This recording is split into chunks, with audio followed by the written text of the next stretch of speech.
नमस्कार, मैं Sandeep Panchal, assistant professor Shamsher Bahadur Saxena college of law, Mukrauli Kala, Rohtak. जैसा कि आप सबको पता है, आज मेरा विषय है कि जो क्रिमिनल प्रोसीजर है उसके अंदर इन्वेस्टिगेशन और ट्रायल का प्रोसेस क्या है। उम्मीद करता हूँ आप सभी इस फेसबुक पेज से जुड़ गए होंगे। तो इसी के लिए मैं अपना लेक्चर स्टार्ट करता हूँ, आपसे अपनी जानकारियाँ साझा करता हूँ। देखिए, जब भी कोई ऑफेंस होता है तो पुलिस के पास रिपोर्ट जाती है, इंफॉर्मेशन जाती है कि सर वहाँ पे कोई ऑफेंस हुआ है, तो सबसे पहले पुलिस भी देखती है। और आप सबको भी पता है कि ऑफेंस दो तरह के होते हैं। The first one is cognizable and the second one is non cognizable.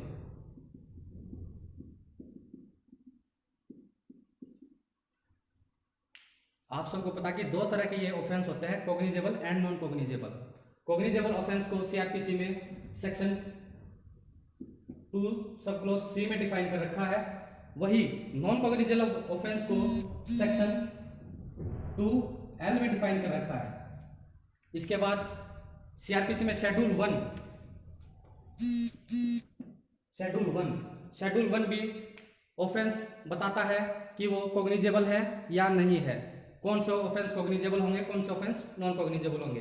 Basically मैं आपको बताता हूं और आपको भी पता होगा कि कॉग्निजेबल ऑफेंस वो होते हैं जहां पर पुलिस बिना किसी वारंट के अरेस्ट कर सकती है, कॉग्निजेबल ऑफेंस, क्योंकि इनका जो नेचर ऑफ क्राइम है ये सीरियस होता है। जिस तरह मर्डर, रेप, किडनैपिंग इस तरह के केसेस होते हैं, वो उनका जो नेचर है वो सीरियस है। इसलिए कॉग्निजेबल ऑफेंस में पुलिस बिना वारंट जो है अरेस्ट कर सकती है। उसके बाद हम आते हैं नॉन कॉग्निजेबल ऑफेंस। इसके अगेंस्ट नॉन कॉग्निजेबल ऑफेंस है जहां पे पुलिस को किसी को अरेस्ट करने के लिए मजिस्ट्रेट से वारंट की जरूरत पड़ती है। बिना वारंट के वो नॉन कॉग्निजेबल ऑफेंस में किसी को अरेस्ट नहीं कर सकते। बेसिकली डिफरेंस ये है दोनों में कि कॉग्निजेबल ऑफेंस वो है जहां पे वारंट की जरूरत पड़ती है, नॉन कॉग्निजेबल में वारंट की जरूरत नहीं पड़ती पुलिस को। अब इसके बाद बात आती है, पुलिस आइडेंटिफाई करती है कि वो ऑफेंस का नेचर कॉग्निजेबल है या नॉन कॉग्निजेबल है। जैसे ही ऑफेंस का नेचर पता लग जाता है कि वो कॉग्निजेबल नेचर का है या नॉन कॉग्निजेबल नेचर का है, तो अगर ऑफेंस कॉग्निजेबल नेचर का है तो उसको सेक्शन 154 FIR 164 FIR रजिस्टर्ड करेगी police. Under section 154 FIR register करेगी अगर ऑफेंस का नेचर कॉग्निजेबल है। वही अगर ऑफेंस का नेचर कॉग्निजेबल नहीं है, नॉन कॉग्निजेबल है, तो सेक्शन 155 सीआरपीसी सेक्शन 155 में एनसीआर रिपोर्ट रजिस्टर्ड करेगी पुलिस। अब इसके बाद जैसे ही 154 में एक कंप्लेंट, एक FIR रजिस्टर हो जाती है, उसके बाद पुलिस अपनी प्रोसीडिंग इनिशिएट कर देती है कि वो इन्वेस्टिगेशन कैसे करेगी, क्या करेगी और कब करेगी। जैसे ही 164 में रजिस्टर्ड हो जाती है FIR, क्योंकि FIR किसी केस का पहला ऐसा डॉक्यूमेंट है जो किसी केस का बेस है, और उसी के बेस पे आगे चल के प्रोसिक्यूशन को, पुलिस को ये प्रूव करना होता है कि वेदर क्राइम इज कमिटेड और नॉट। तो इसलिए FIR को एक प्रिलिमिनरी डॉक्यूमेंट मानते हैं। जैसे ही इसके बाद FIR रजिस्टर होने के बाद इन्वेस्टिगेशन स्टार्ट होगी। इन्वेस्टिगेशन स्टार्ट होने के बाद पुलिस अपना काम करेगी कि उसे एविडेंस कलेक्ट करने हैं। एविडेंस चाहे डॉक्यूमेंट्री हो, मटेरियल हो या any other form of evidence, police उसको एविडेंस कलेक्ट करेगी। एविडेंस कलेक्ट करने के बाद पुलिस का एक फर्दर काम इन्वेस्टिगेशन में है कि वो स्टेटमेंट भी रिकॉर्ड करेगी विटनेसेस की। विटनेस की अगर स्टेटमेंट रिकॉर्ड की बात आती है तो सेक्शन 161 सीआरपीसी सेक्शन 161 सीआरपीसी बात करता है कि पुलिस जब अपनी इन्वेस्टिगेशन कर रही होती है तो वो स्टेटमेंट रिकॉर्ड करेगी विटनेसेस की। उसके बाद स्टेटमेंट, ये 161 की स्टेटमेंट रिकॉर्ड हो जाएगी। उसी के बाद जब हम इस फर्दर इन्वेस्टिगेशन में जाएंगे, डॉक्यूमेंट्री या मटेरियल एविडेंस जो भी कलेक्ट करने के बाद, उसके बाद एक स्टेटमेंट होती है 164, जिसको हम कन्फेशन या अदर स्टेटमेंट भी बोलते हैं एक्यूज की। ये मैजिस्ट्रेट के सामने होती है।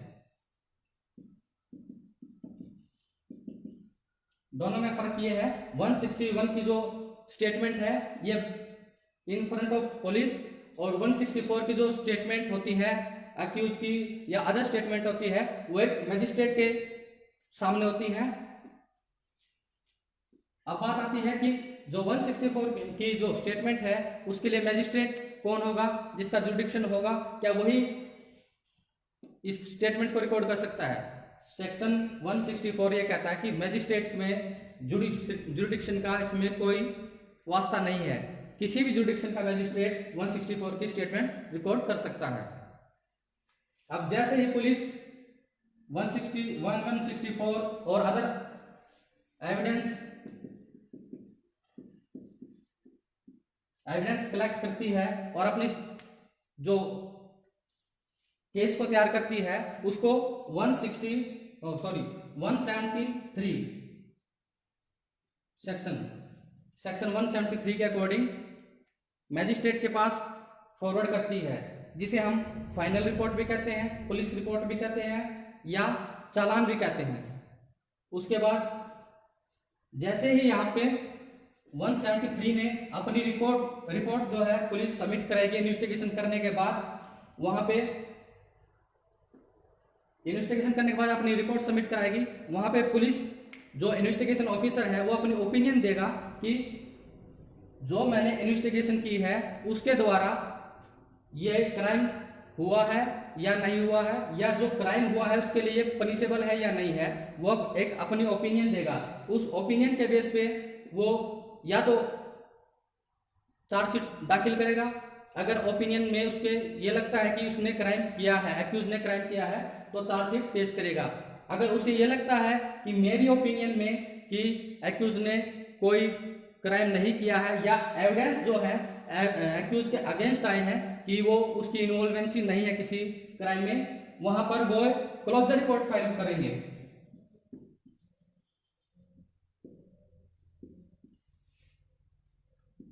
मैजिस्ट्रेट को 173 के अंदर ही क्लोजर रिपोर्ट ही फाइल करेंगे कि हमने जो इन्वेस्टिगेशन की है उस इन्वेस्टिगेशन के अंदर हमें लगा कि इसकी इन्वॉल्वेंसी नहीं है, एक्यूज की इन्वॉल्वेंसी इसके अंदर नहीं है।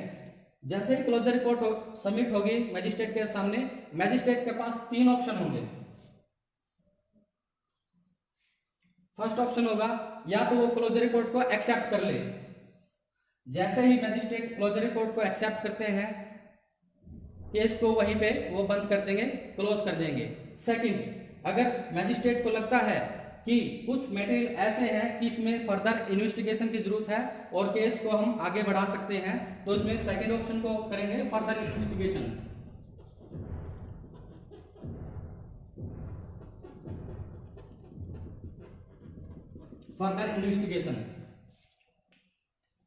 उसके बाद अगर मैजिस्ट्रेट दोनों ऑप्शन चूज नहीं करता, क्लोजर रिपोर्ट को एक्सेप्ट करने का और फर्दर इन्वेस्टिगेशन का, और पुलिस को लगता है कि चार्जशीट में ऐसा कुछ निकल के आ रहा है कि एक्यूज के लिए हम केस चला सकते हैं, एक्यूज को हम समनिंग कर सकते हैं, तो वो यहां पर केस को स्टार्ट रखेंगे।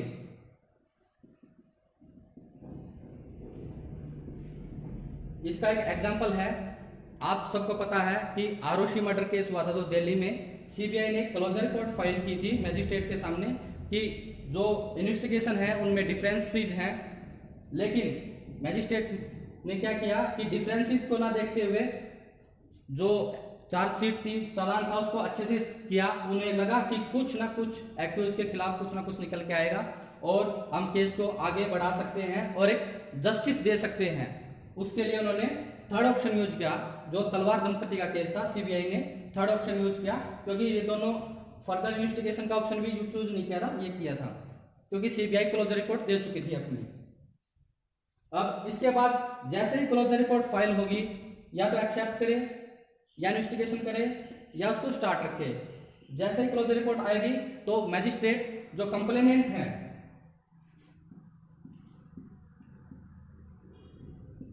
कंप्लेनेंट को नोटिस करेगा कि एक क्लोजर रिपोर्ट फाइल हुई है, आप आके ये बताइए कि आपके साथ क्या हुआ है, या आपके पास ऐसा कोई एविडेंस है जिससे ये पता लगे कि वाकई में एक्यूज ने कोई क्राइम किया है।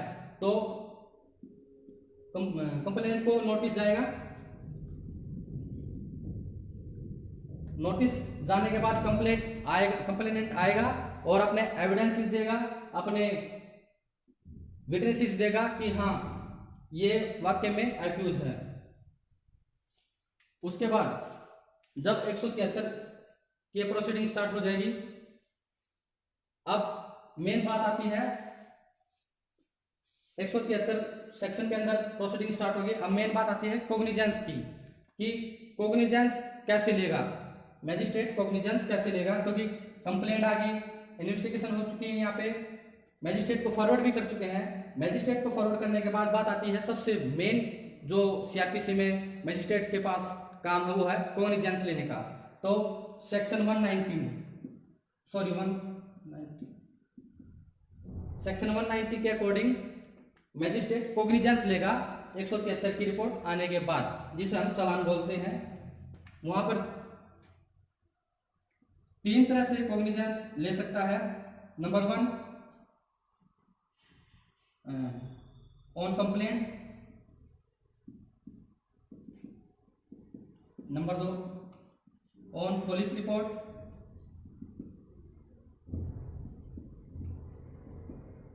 Number 3 on upon any other mean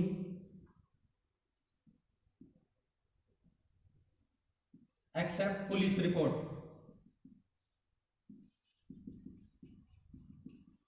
कि पुलिस रिपोर्ट को छोड़कर किसी दूसरे माध्यम से मैजिस्ट्रेट को इंफॉर्मेशन मिले तो वो कॉग्निजेंस ले सकता है।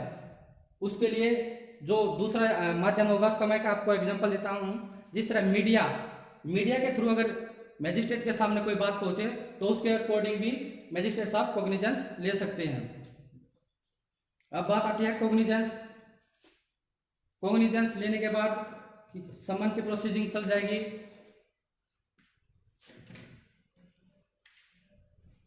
जैसे ही यहाँ पे मैजिस्ट्रेट ने कॉग्निजेंस ले लिया, उसके बाद एक समन प्रोसीडिंग्स है, वो समन प्रोसीडिंग्स मैजिस्ट्रेट को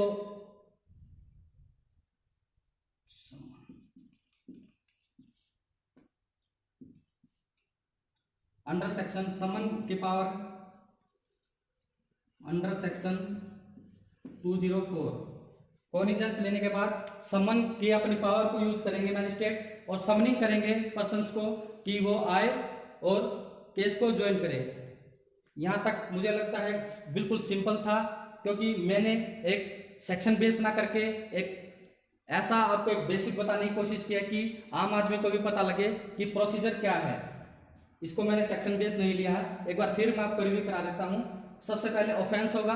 ऑफेंस के 2 कैटेगरी होंगी, कॉग्निजेबल, नॉन कॉग्निजेबल। अगर कॉग्निजेबल ऑफेंस है तो उसके लिए FIR 154 में रजिस्टर्ड होगी। उसके बाद अगर नॉन कॉग्निजेबल है तो उसकी 155 में होगी। यहां पर मैं बात करता हूं 155 की, जो नॉन कॉग्निजेबल ऑफेंस है।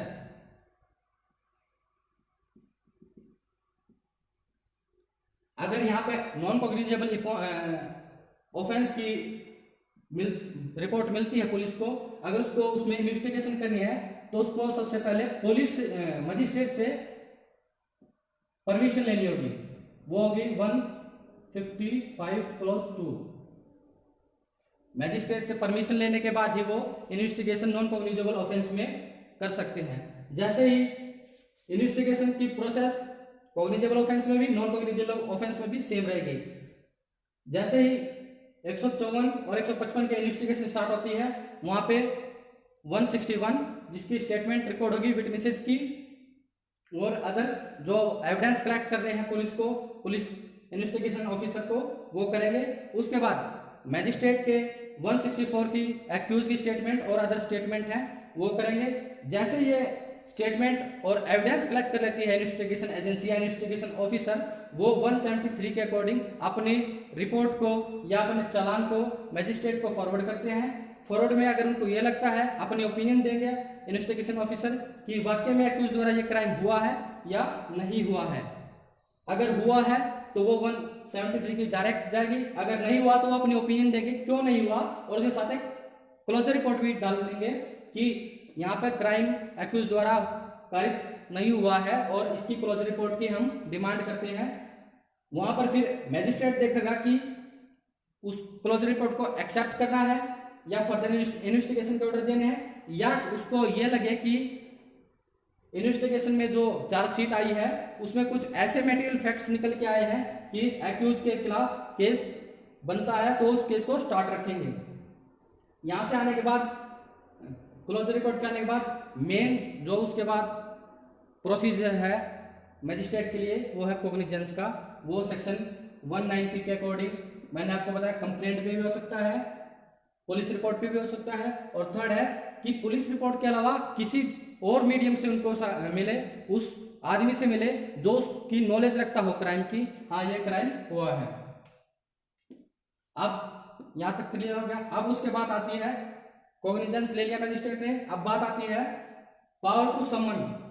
समन की पावर बात आती है जो सेक्शन 204 में, सेक्शन 204 में समन करेंगे और अपीयर होने के लिए बोलेंगे एक्यूज को और कंप्लेनेंट को।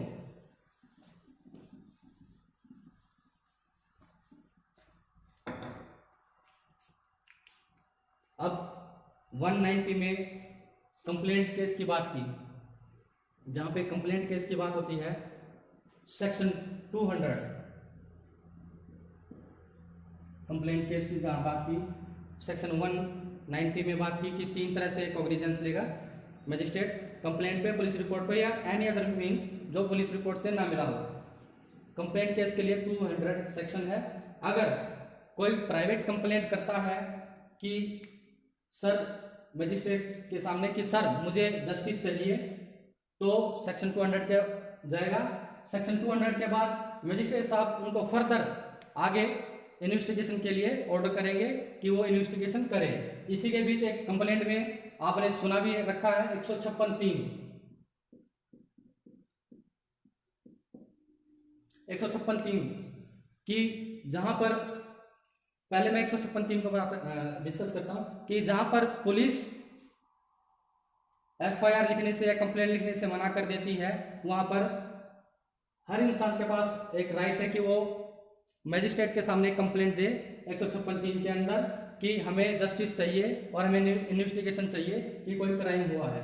सपोज करो मैं हूं, मुझे पता है कि किसी कंपनी में या किसी बैंक में कोई स्कैम चल रहा है, लेकिन मेरे पास कोई पावर नहीं है, कोई अथॉरिटी नहीं है कि मैं उस स्कैम को जाकर चेक करूं या उसके एविडेंस कलेक्ट करूं। तो इस रिगार्ड में मैं 156(3) के अकॉर्डिंग मजिस्ट्रेट को एक कंप्लेंट दूंगा, सर ऐसे ऐसे कोई स्कैम हुआ है और मैं चाहता हूं कि स्कैम की आप इन्वेस्टिगेशन कराएं। इसके बाद फिर इन्वेस्टिगेशन के ऑर्डर देंगे मजिस्ट्रेट पुलिस को इन्वेस्टिगेशन के ऑर्डर देंगे और पुलिस फिर वही प्रक्रिया जो इन्वेस्टिगेशन की थी 161 की और 173 की वो करके लेके आएगी, क्योंकि अब ये कंप्लेंट केस भले ही था, लेकिन जैसे ही इसको इन्वेस्टिगेशन के लिए दिया वहां पर एफआईआर रजिस्टर्ड होगी। एफआईआर रजिस्टर्ड जैसे ही होगी उसके बाद इन्वेस्टिगेशन जो 161 के स्टेटमेंट है 173 है, अब उसको हम कंप्लेंट केस ना करके on police report section 190 clause B में उसको लाई कर देंगे कि ये पुलिस रिपोर्ट के थ्रू अब ये केस आया है। सेकंड कंप्लेंट केस में ये था।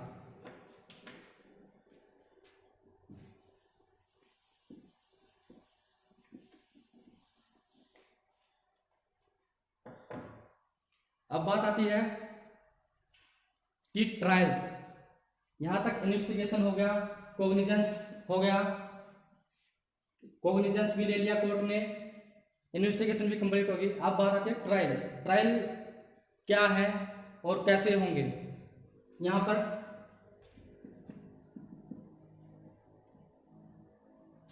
सीआरपीसी में 4 तरह के ट्रायल बताए गए हैं। कोर्ट ऑफ सेशन,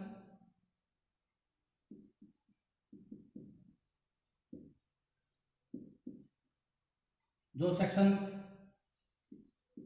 255 से 237 तक है। उसके बाद वारंट केसेस,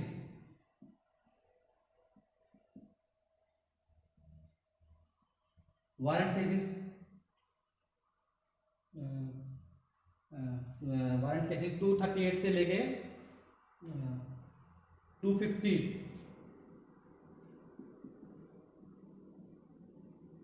जहां पर वारंट ट्रायल होंगे या वारंट केसेस होंगे। उसके बाद आते हैं summon cases, sorry warrant cases I think, हाँ ठीक है। उसके बाद समन केसेस, ये सेक्शन 251 टू 269, सॉरी 59 259। इसके बाद फोर्थ जो है समरी ट्रायल,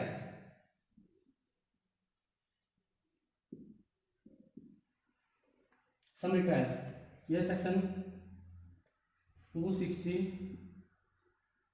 टू 265। अब इन्वेस्टिगेशन के बाद कॉग्निजेंस लेने के बाद ट्रायल की बात आती है कि ट्रायल सीआरपीसी में 4 तरह के बताए गए। Court of session, session court के सामने ट्रायल है, warrant cases, summon cases, summary trial. अब जैसे ही मैंने सॉरी एक बीच में एक चीज मिस में कर गया। जैसे ही हमने बात की कि मजिस्ट्रेट कॉग्निजेंस लेगा, या फिर हम सेशन केस की बात करते हैं, सेशन ट्रायल की बात करते हैं कि जैसे ही मजिस्ट्रेट कॉग्निजेंस लेगा, आपको पता है कि मर्डर केसेस हैं वो exclusive tribal bye session court, लेकिन उसका जो कॉग्निजेंस लेगा वो मजिस्ट्रेट ही लेगा। मजिस्ट्रेट उसका कॉग्निजेंस लेगा, कॉग्निजेंस लेने के बाद 204 के प्रोसीडिंग करेगा। उसके बाद 207 की प्रोसीडिंग करेगा कि एक्यूज आए और उसको इन्वेस्टिगेशन की कॉपी, स्टेटमेंट की कॉपी, जो भी मटेरियल एविडेंस दिया है उनकी copy free of cost provide की जाए। कॉग्निजेंस लेगा मैजिस्ट्रेट,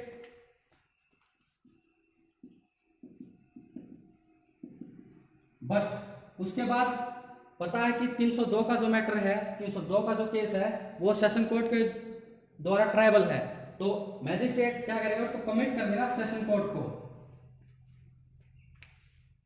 207 की प्रोसीडिंग करने के बाद, समनिंग करने के बाद और उसको इन्वेस्टिगेशन की या मटेरियल फैक्ट्स की या स्टेटमेंट की कॉपी देने के बाद सेशन कोर्ट को कमिट कर देगा कि सेशन कोर्ट अब उस ट्रायल को देखेगा। कॉग्निजेंस लेगा मैजिस्ट्रेट, लेकिन ट्रायबल बाय सेशन कोर्ट।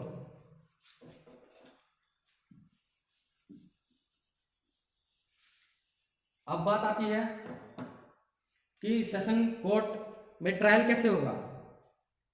ये मैं आपको एक सेक्शन बेस ना जाके एक पर्टिकुलर बताता हूँ ट्रायल कैसे होगा। कि वहां पर एक पब्लिक प्रोसिक्यूटर होगा सेशन कोर्ट में, पब्लिक प्रोसिक्यूटर होगा, पब्लिक प्रोसिक्यूटर। अब पब्लिक प्रोसिक्यूटर जो होगा उसके बाद पब्लिक प्रोसिक्यूटर की जहां बात आती है वहां पर 2 सेक्शन और है सीआरपीसी के, section 303, section 304।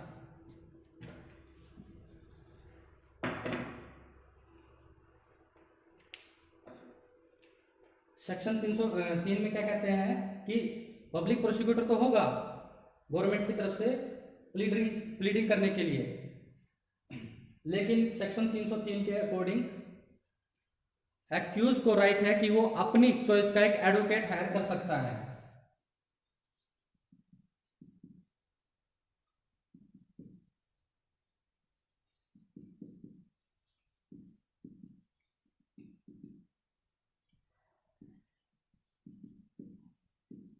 Advocate of his choice. उसके बाद सेक्शन 304 की बात आती है 104 की, कि जो इंटेलिजेंट पर्सन है उनके लिए सेक्शन 304 में गवर्नमेंट सरकार के खर्चे पर एडवोकेट या प्रोवाइड कराएगी intelligent.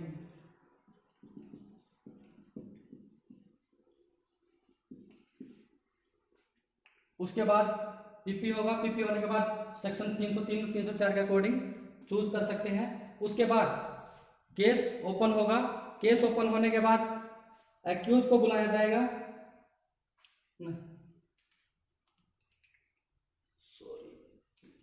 Victim victim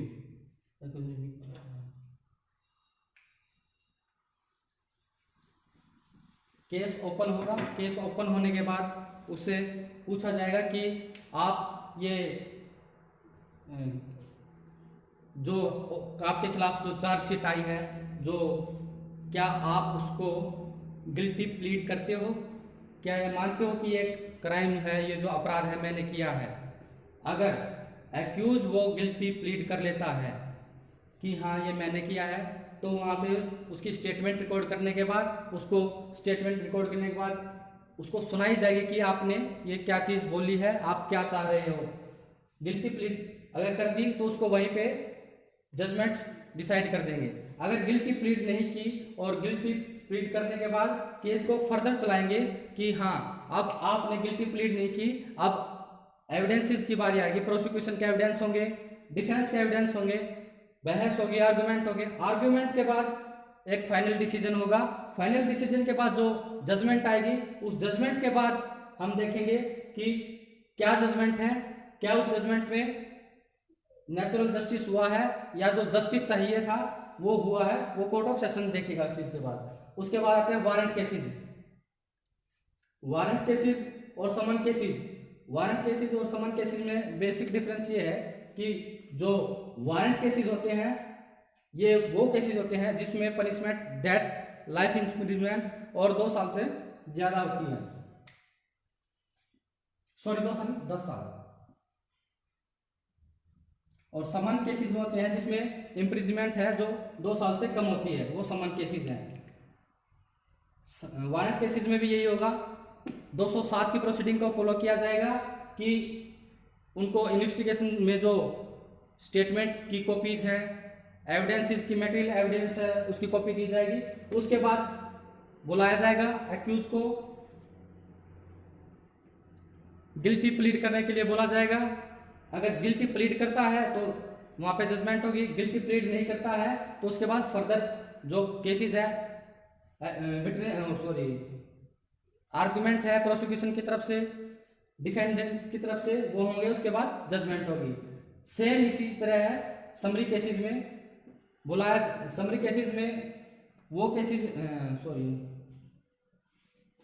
summary cases में वही होगा कि केस ओपन किया जाएगा, बताया जाएगा कि आप गिल्टी प्लीड कर रहे हो या नहीं कर रहे हो, उसके बाद वो जजमेंट है। उसी तरह summary trial. Summary trial basically बहुत छोटे केसेस के लिए होता है जहां पे कई बार जरूरत भी नहीं पड़ती कि एक्यूज को बुलाया जाए और कंप्लेंट पे ही मजिस्ट्रेट साहब समरी ट्रायल कौन कर सकते हैं। अब यहाँ बात आती है समरी ट्रायल कंडक्ट कौन करेगा, CGM, metropolitan magistrate, third first class magistrate.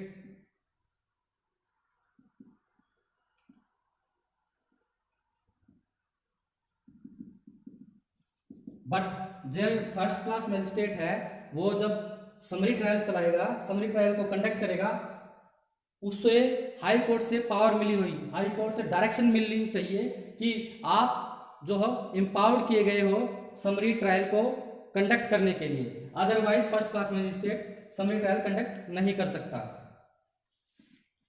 ये बिल्कुल छोटे केसेस जो होते हैं, पैटी केसेस जिनको हम बोलते हैं, सजा भी कम होती है, पनिशमेंट भी कम होती है, उनके लिए ये चीज समरी ट्रायल ये दिए जाते हैं। तो ये ट्रायल प्रोसीडिंग थी कि 4 ट्रैक ट्रायल है, कोर्ट ऑफ सेशन, वारंट, समन और समरी ट्रायल और इन्वेस्टिगेशन प्रोसेस आपको पता लगा।